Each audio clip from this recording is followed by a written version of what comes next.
Today's video, I'll be going over CAPR. Had a couple trades on it and made around $300 on the name. Today, I ended in the green, $640. It was an alright day, but it did seem like I just kept seeing everything too late.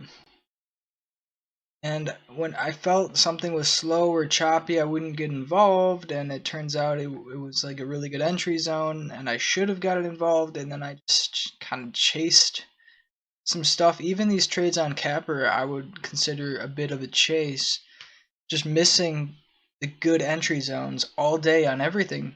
I continue to have some struggle last week and this week.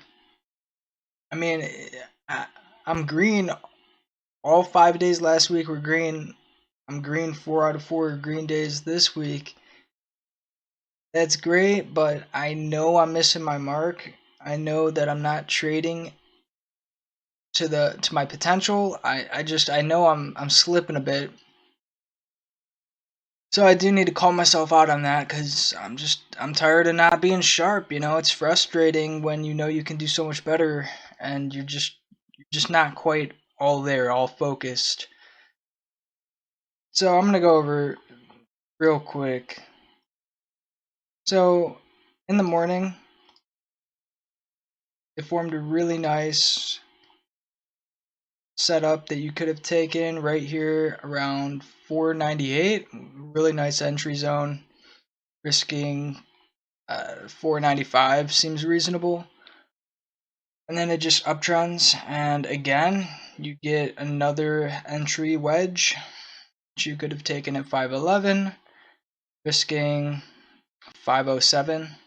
Seems reasonable. And this uptrended from there as well and did not hit the risk level, so you would have been all good. So the trade I decided to take was after it reaches 520, I see it pull back, it holds 515, so I decide that I finally like it, which that's just a mistake. I should have been involved well before 520. But this is where my first entry was. I tried to take 2,000 shares, but I got filled 1,498 shares at 520. It comes up, it hits 531, it looks like, and it was trying to go higher, but it was really struggling. And I just wasn't going to mess around, seeing as my entry was a bit late. I figured I would just lock it up.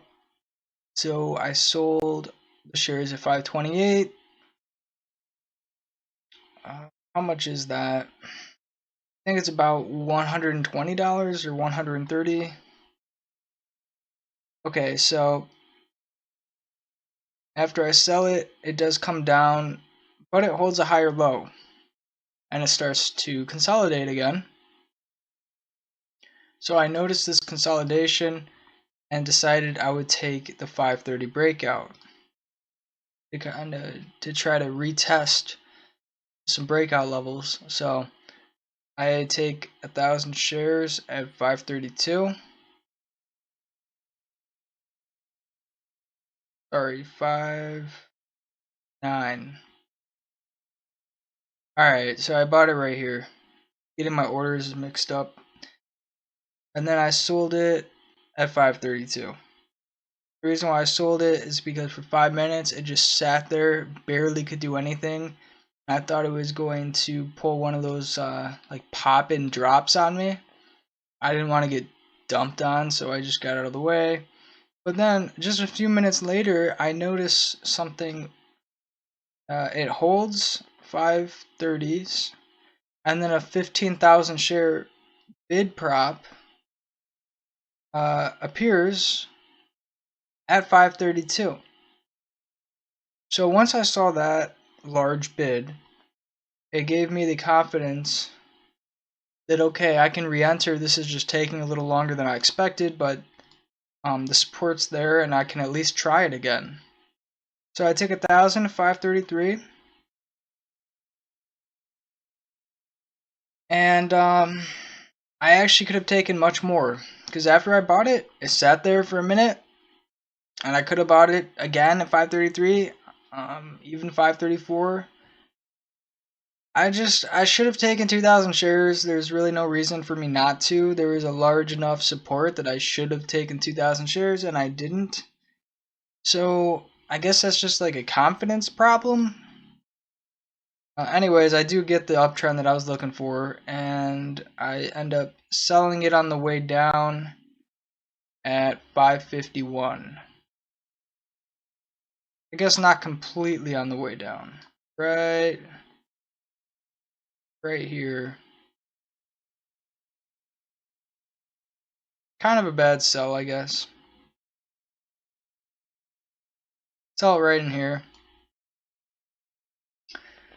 I suspected that we were going to get a large sell-off. I just didn't know when it was, and I just didn't want to get caught in it, so I got out. Yeah, so that's my trades on CAPR. There was NNDM was a really nice ticker today. And again, I was just struggling with the confidence issues. I took this triangle. I bought 1,000 shares at 289 right here. And the risk should have just been 285. I got in 289 and I sold it at 291. $20 winner. Why did I do that? I don't know.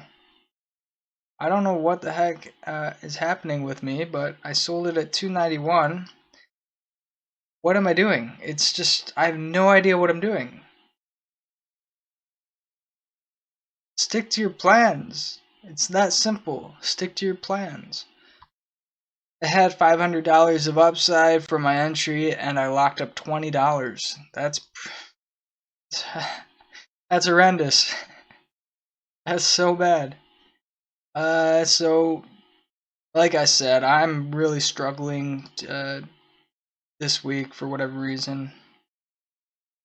And IFRX was another really interesting one that I got involved with in the morning, ended up selling it because it failed, and then it washes, and it comes out with, I believe, a price upgrade. Like an analyst had their stock to be like a $10 price target, and he changed it, or they changed it to $20 price target, and the market reacted to that change.